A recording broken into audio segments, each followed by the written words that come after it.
try to get you a test blueprint out like I did on the last one, just so you can have an idea of where the focus is mainly located. Okay? All right, I think that's about it. So now let's talk about some complications of fractures. Number one is going to be infection. Open fractures are more susceptible to infection, okay, because they have a opening in that skin. They have an alteration in their skin integrity.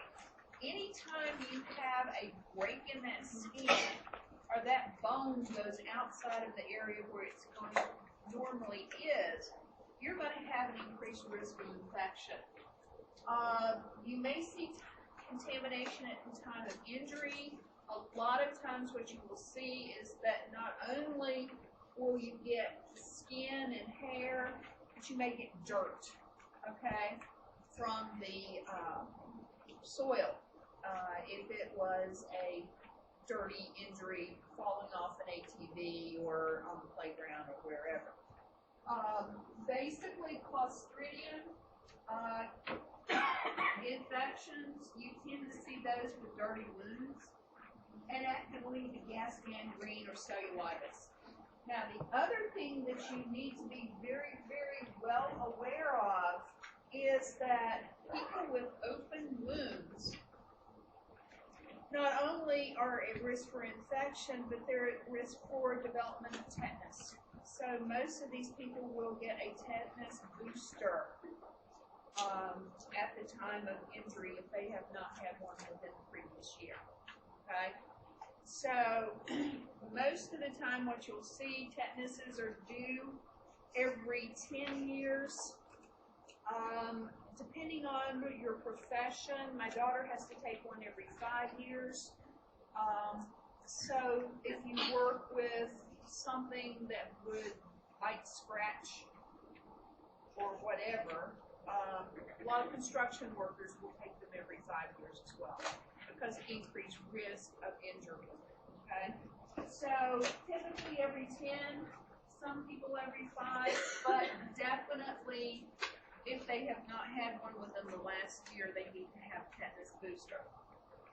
Now, one of the things that you can see is that any infection can delay healing. One of the things that we don't want to see is the development of osteomyelitis, okay? Or it's a bone infection. What you see is that it can also result in tissue necrosis. It can result in very, very delayed healing.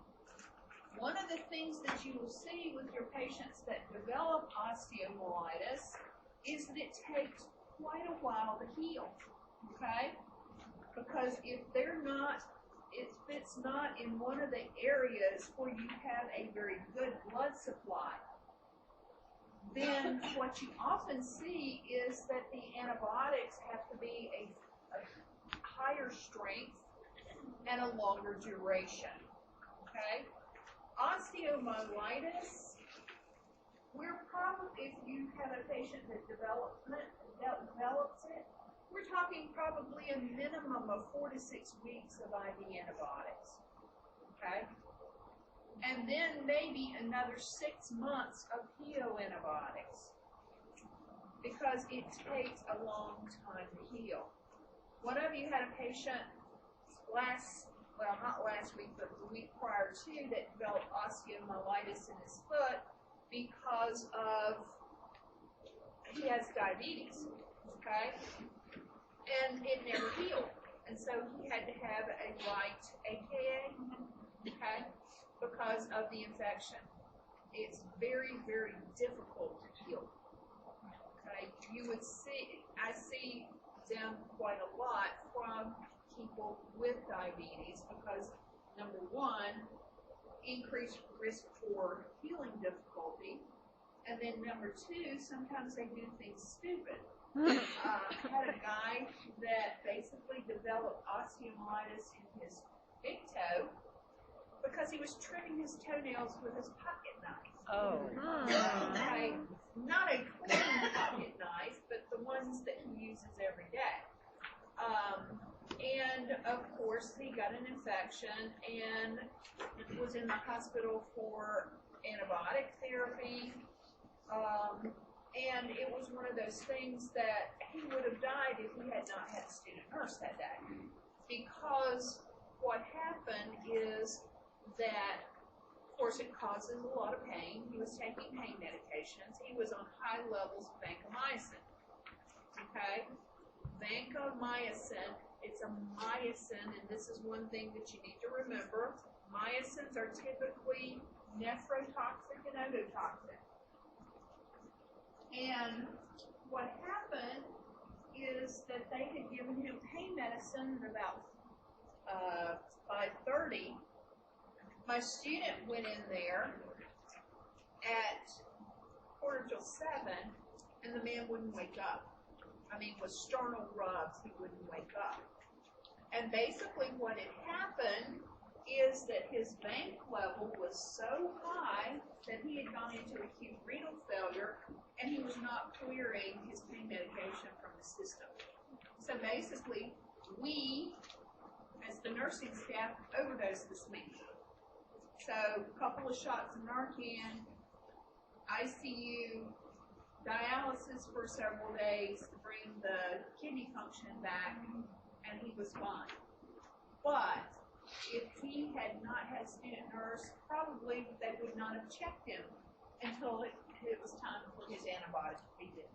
Jesus. So it can be one of those things that, yeah, it's high doses of meds, and we have to think about what are some of the consequences of those.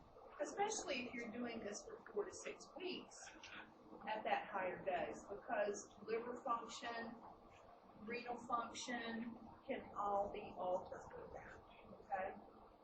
Now, one of the other things you need to remember about infection is that it will delay healing. So typically what you will see is that even the largest fracture in the leg, most of the time will heal 6 to 8 weeks, max.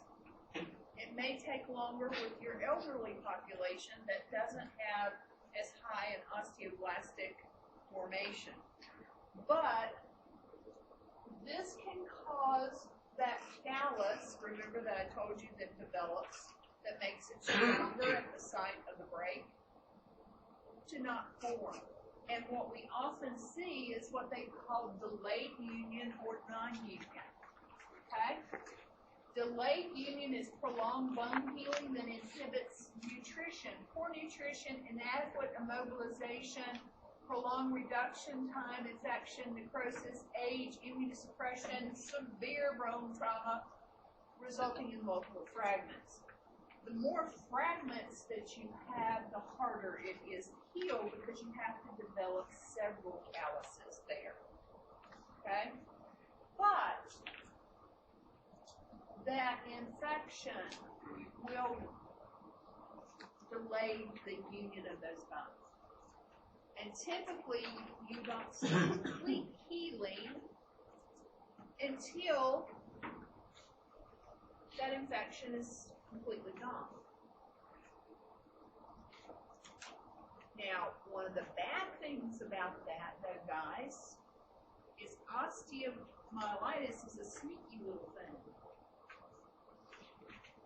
I have seen people develop it 20 years after their original injury. Because it's sort of like that chickenpox virus. It's just sitting and waiting. And they become a little bit immunocompromised or have poor nutrition, and that osteomyelitis will flare up. Okay? Now, non-union basically means it doesn't heal at all. The fracture is still there from the day, just like the day that when it first broke. So what you see is that either delayed union or non-union is diagnosed with X-ray. This is why they do the X-ray before they see if your cast can come off. to make sure that you've got good healing and development of the callus, and that you have still good alignment. Okay? Unfortunately, what happens is that if you have inadequate immobilization, you've always heard about people that may have broken their arm and then didn't get it checked until 4 to 6 weeks later, and it's healed improperly, so they have to go in and break that callus and reset it. Okay? What you will see is that sometimes those people will have problems with, again, non-union or delayed. Okay? That happens a lot too. If they come in with your cast and they don't get checked, they think it's something that's slowing them down. Right. And your cast isn't fit. And then you have to come in and do like re-break. All right, say that again. They'll come in like for a broken bone, especially kids, and they don't want to come back in like a 1 week follow-up because they've already got the cast on it. Well, your arm is like very, very, very swollen, so that cast fits, but over that 2 to 6 weeks, the cast gets loose and it won't heal right. So then they have to come in and they'll re-break it, and then you have to do like an open reduction where you put placing screws in it because they didn't cast refitted like a week after the initial. It's an important point. Okay? One of the things that you need to make sure is that whenever there is, typically if there's a tremendous amount of swelling, they will not cast. Okay? They will put splint on to immobilize and have them see an orthopedist. Okay? But it's very, very important for family members to understand, or if it's the patient, to understand that follow-up is important. Because that cast has to immobilize. Okay? If they can take that cast and move it up and down on their arm, no. Nothing is going to do you any good. Okay? That's like having baggy pants that you have to keep pulling up. It will not heal correctly. Very, very important point to remember. Follow-up is very important. And it often results in that delayed union or non-union or improper alignment of that bone. Well, you think, well, it's healed, but it doesn't look all that much out of alignment. In kids, it's very important because remember, especially if it's near one of those epiphyseal bone plates, it's going to continue to grow out of whack, and they're going to have problems with it later on.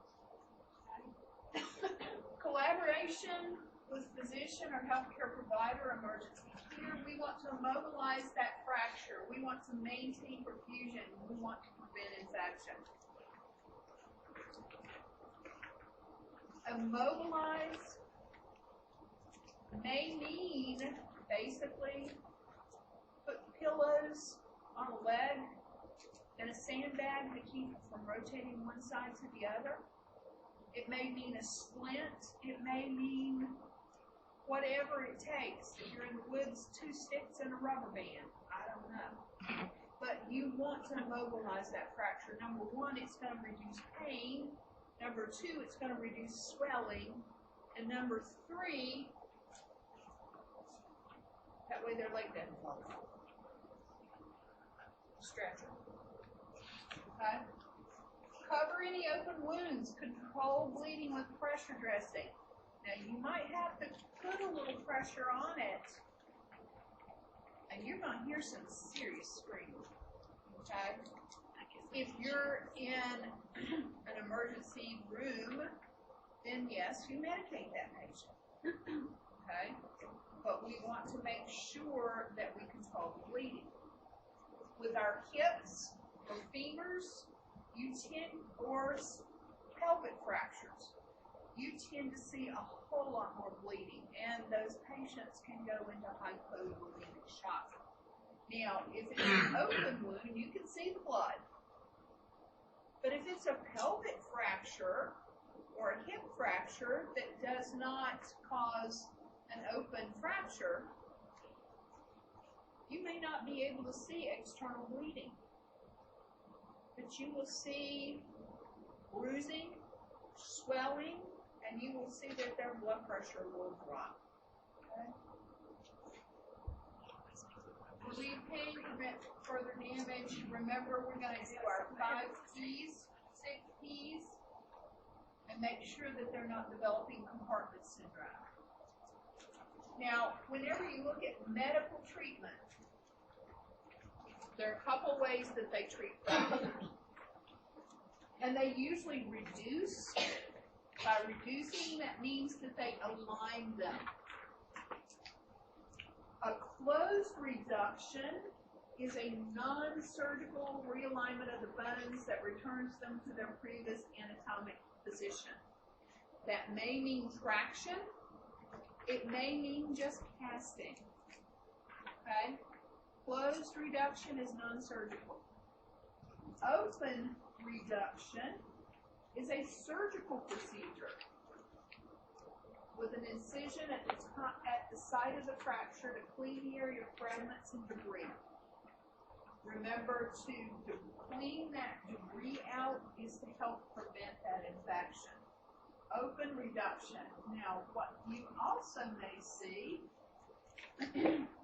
is you may hear ORIF, open reduction internal fixation. That means that they've done some type of plates or screws or something to help. Now, with closed reduction, oftentimes it's the application of the cast. Back in the day, we used to use plaster cast, and they were horribly heavy. They were horrible to work with nursing care, and they got dirty very, very easily. Okay? We often, this day and time, use fiberglass, which is great because if you think about our active lifestyle, fiberglass is one of those things that gets hard very quickly, okay, and you can get it wet. Whereas with plaster cast, you could not. Plaster cast often took up to 24 hours to dry. And one of the things that you had to do is that you couldn't pick it up with your fingers, because what would happen is it would make little dents in the plaster and cause areas of skin breakdown on the inside. You always had to use your palms. And they would get hot as they dry and drive patients crazy. But fiberglass has none of those problems. Traction is straightening or a pulling force to return a fractured bone to normal position. Manual pulling force is applied directly by hand. Any of you ever had a dislocated shoulder? No. Or seen one be popped back into place? No. I passed out. It's one of those things that the nurse almost passes out by looking at the pain. It's uncomfortable for that patient when their shoulder is dislocated, but as soon as it's manually popped back into place, the pain goes away. So pulling manually, usually you would see dislocated joints done that way. Skin traction is often to control muscle spasms and immobilize. Skin traction is often, we often call it bucks traction, B-U-C-K-S. Okay, where you have a splint that wraps around the skin. There's no pins, no screws, nothing in it, okay? It just wraps around, and there's a pulling force. Now, there's some skin traction that is applied like tape and pulled on, okay? Couple of things you need to think about with skin traction. It can cause compartment syndrome, so we're going to look at that. We're also going to check skin integrity. And we're also going to make sure that our traction is set up appropriately. Balance suspension traction And skeletal traction usually is there's a pin and a bone, and then this pulling force is placed on it. You need to look in your book for some of the interventions for those clients of traction.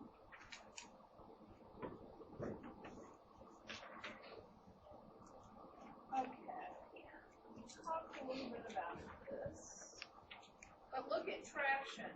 This is like a balance traction.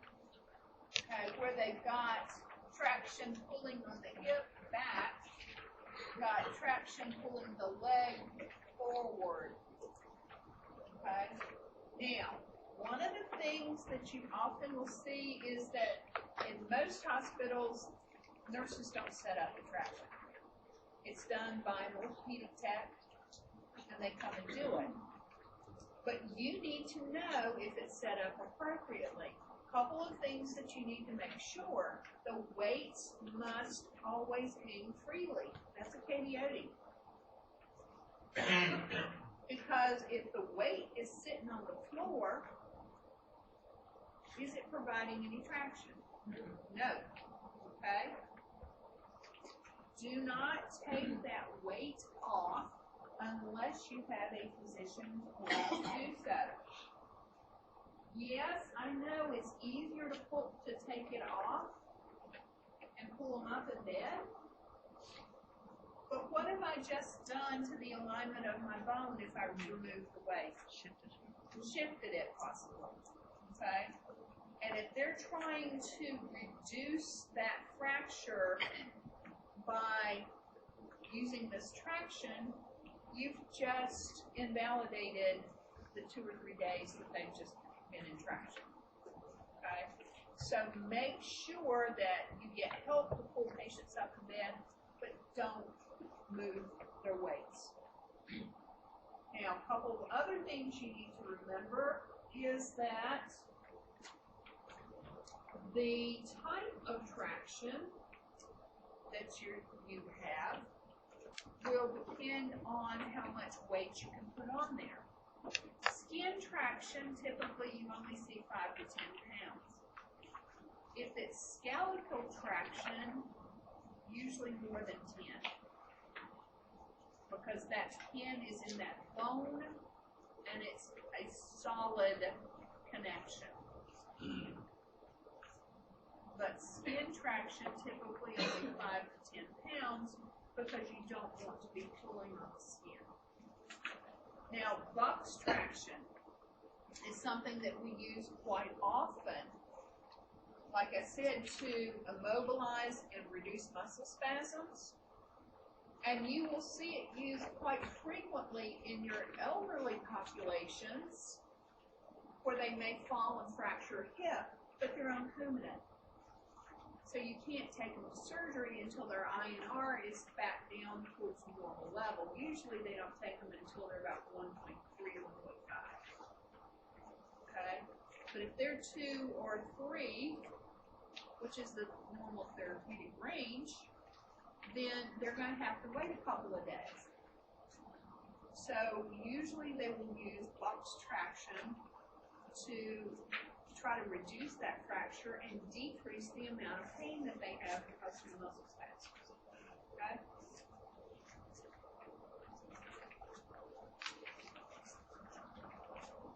A couple of things that you can remember about traction. Temperature. Think about that extremity. Again, we're going to be checking for compartment syndrome. If I've got a hot extremity, I'm worried about what? Infection or DVT. If it's got a cool extremity, I'm worried about blood flow. Okay? So we're making sure that there's no swelling, that it's not wrapped too tight, and that I've got good perfusion. I want my ropes to hang freely, my weights to hang freely. We're looking at alignment, okay? When you look at that patient, they should look straight into the bed, not sideways. So you need to make sure that they're aligned appropriate. Circulation, again, think about compartment syndrome in those 5 P's. Type and location of fracture will depend on what kind of traction that they're in. Okay? Pelvic fracture, usually they have this little sling that they put them on with traction both ways. Leg traction, it's going to be just the one leg or the other in the traction. You want to increase their fluid intake. Why? Prevent hypovolemia. They're bleeding internally. To prevent UTIs, prevent hypervolemia. What else that we want to push fluids on? If you've got someone immobilized in the bed, increase circulation, and also, I will tell you guys, depends on how long they have to be in this traction. Bed rest with bone injury increases the risk for kidney stones. Okay. Overhead trapeze. Usually that helps them to lift up, and they can relieve pressure on their buttocks. Okay. No weights on the bed or on the floor. Don't remove those weights unless you have a physician who wishes to do so. Surgery is indicated for direct visualization and repair or severely comminuted fractures that threaten the blood vascular supply. Okay? Internal fixation with an external fixer or device. Basically, what you're going to see, external fixation with an external fixer device. We started using these more. Back in the, I'll say, early 80s, the Russians came out with this device called the Elizarov frame. And what we started seeing was better fixation with some of these external devices than going in and doing bones and screws, because the body was allowed to heal itself instead of manually manipulating it. Basically, what you may see is that it's a frame connected to pins that are inserted perpendicular to the long axis of the bone, and this is what it looks like. Okay? No, it doesn't look comfortable. And it's not, okay? Because what you've got here are pins that go into the bone above and below the area of fracture. You may have a dressing here where they've done some type of surgical repair. You can see this one has a fairly severe hip fracture. Okay? But what this does is it allows the body to heal itself and keep that area mobilized. Okay? You can do it on arms, you can do it on legs, and I'm seeing more and more of these. We don't use Elizabeth anymore. I can't remember what the new one is. But anyway, they're external fixers. So what do you think your nursing care is going to be, and what are you going to be teaching this family whenever they go home? Signs and symptoms of infection. How to clean it. And I will tell you that will depend on your doc. Okay? Some like just plain normal saline, Q-tips around the pin sites. Some like half-strength hydrogen peroxide around the pin sites and then rinse with normal saline. Most do not use betadine anymore because these are stainless steel and it causes it to rust. Okay? So figure out what your doc's order is. Some even put like a bacitracin ointment around, but most don't, because what we found is that the petroleum in the bacitracin, again, makes that area a little soupy. Okay? But Elizarov or external fixator. Now, what you will see whenever these patients go out is they will carefully guard this thing, because if you bump it, it's extremely, extremely painful. And in fact, I have seen people with the arm ones that have just a big piece of foam around them so that they don't get bumped. This is not one you want to bump into the doorknob either.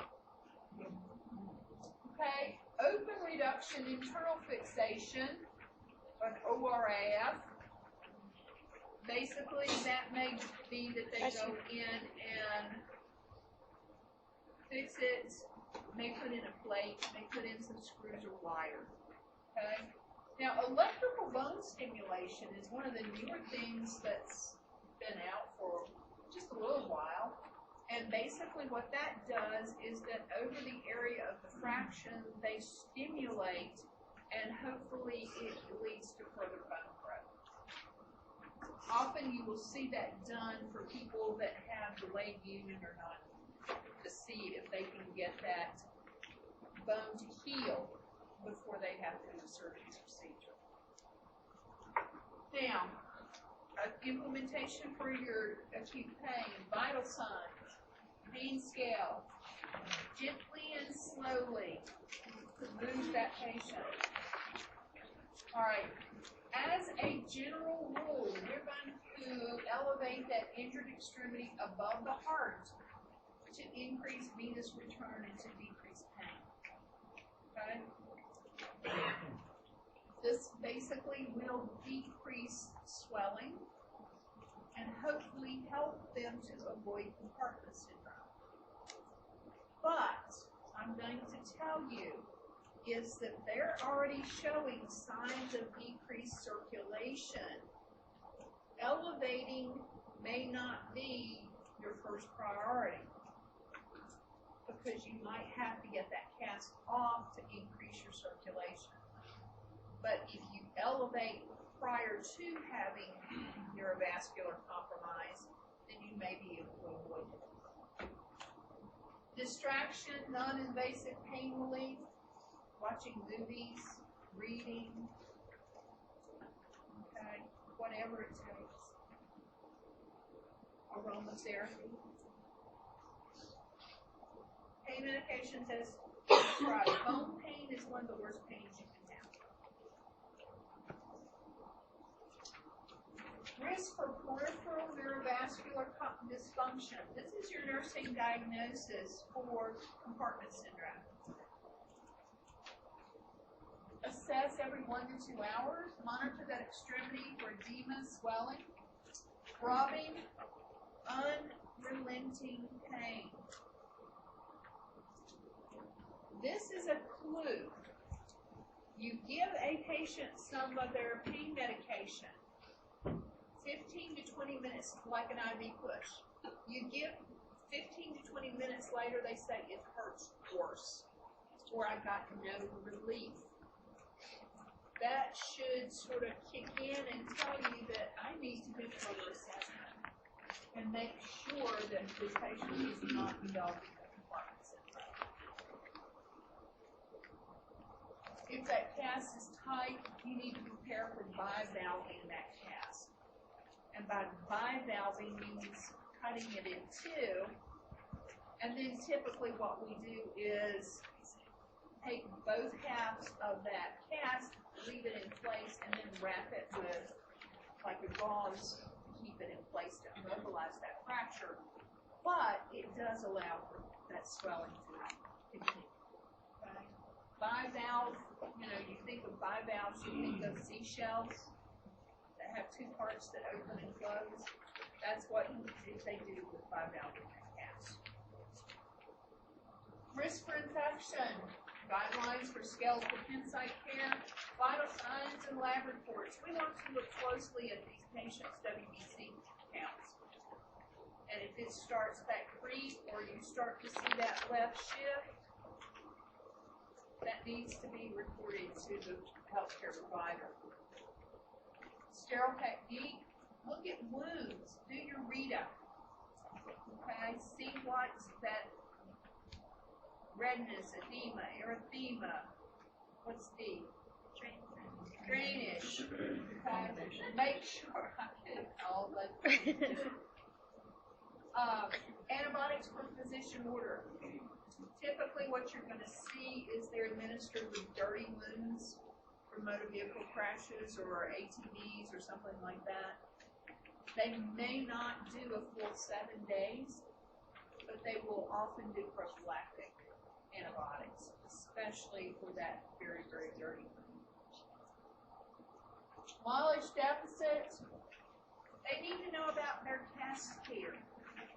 They need to know about mobility devices like canes, crutches, and walkers, and whatever the home care resources are.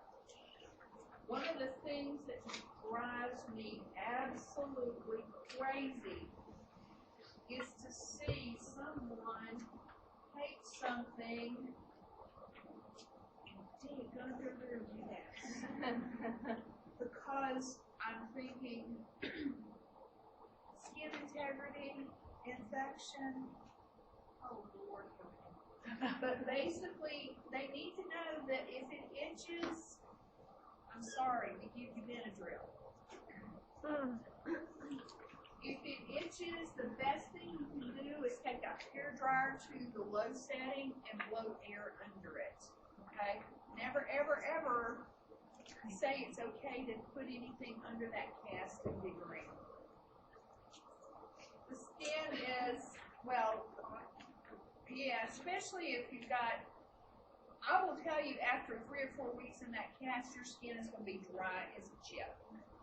And you're going to have all of it, especially on ladies' legs, they're going to be hairy as all get out. You know how your legs feel when they get hairy. They itch. So what you're going to see is it's going to be a problem, but you don't want them to do anything under the cast. You don't want them to get a plaster cast wet. All right, like I said, most of the time we don't use plaster cast that often anymore because fiberglass works much better, and there are not as many restrictions. But those can't be wet. Now, one of the nice things that you'll see with fiberglass is they come in all sorts of colors, like pink and purple and green and all sorts of things. So the kids love them. But don't try to give a pink cast to a 15-year-old boy. It doesn't work. But one of the things you're going to see is also think about what are the physician's orders for weight bearing. Okay? Just because you have a cast on that leg that fracture is immobilized doesn't automatically mean they can weight bear. Okay? See what the physician order is. They may have to use crutches for a while or a walker for a while until they can be weight bearing.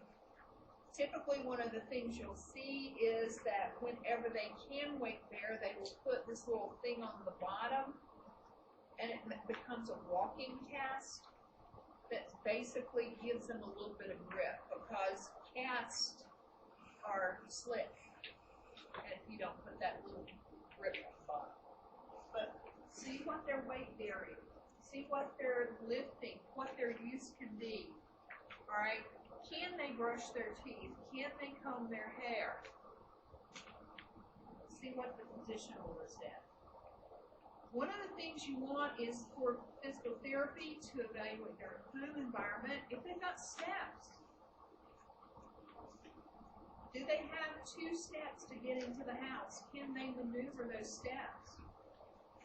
Occupational therapy consult is necessary to see if they need some assistive devices for ADLs. Make sure that if they have a dressing change, that the family understands how to do it. And the majority of time, I have my family members start doing the dressing change a couple of days before they're discharged, because you want them very comfortable with that. You don't want to say, okay, come in this morning at 10 o'clock to do the dressing change because we're going to discharge you at 10:15. Well, they may do it okay, but when they get home, they got all these questions. Home care is sometimes very much indicated to make sure that they're following through with the dressing change. And like she said, make sure they follow up on their home treatments. Because if that cast gets too loose, it does not allow that fracture to properly heal. Now we're going to sort of fly through some of this because this is what I'm covering in SIM. As I said, it is testable material, but canes, crutches, walkers, assistive devices will be on the final exam. Okay, until everyone has had a chance to go through that SIM. These are Cadiotes though. Alright? Anyone ever use crutches? It takes a lot of upper body strength in order to use crutches. So think about your age range. You don't want to put a 75-year-old on crutches if they can barely walk without them. Basically, what you will see is that crutches should reach 2 to 3 finger breadths below the axilla to avoid pressure and on those nerves. Okay? If they're in the armpit or people, this is another thing that just bugs me, and I want to come up and smack them in the Walmart. Don't lean on your crutches because there's that brachial plexus runs through the axilla, and if you put enough compression on that, you're going to have a floppy arm. You're going to have an arm that's not going to work. And if you get damage to that brachial plexus, it may be 6 months to several years before you get return function. So 2 to 3 finger breadths below the axilla. With crutches, the good leg goes to heaven and the bad leg goes to hell. That means that with your good leg, you go up the stairs with that good leg first. When you're coming down, you're going to come down with your fractured leg. Okay? Good leg goes to heaven, bad leg goes to hell. Same thing with the cane. Now, this is sort of the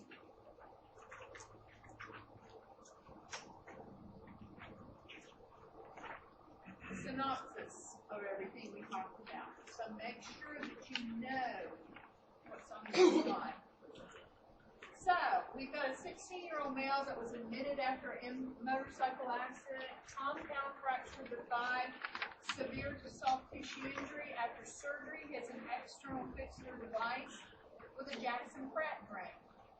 Days in wound care is ordered. What are all the potential sources of bone infection of this guy? His original injury,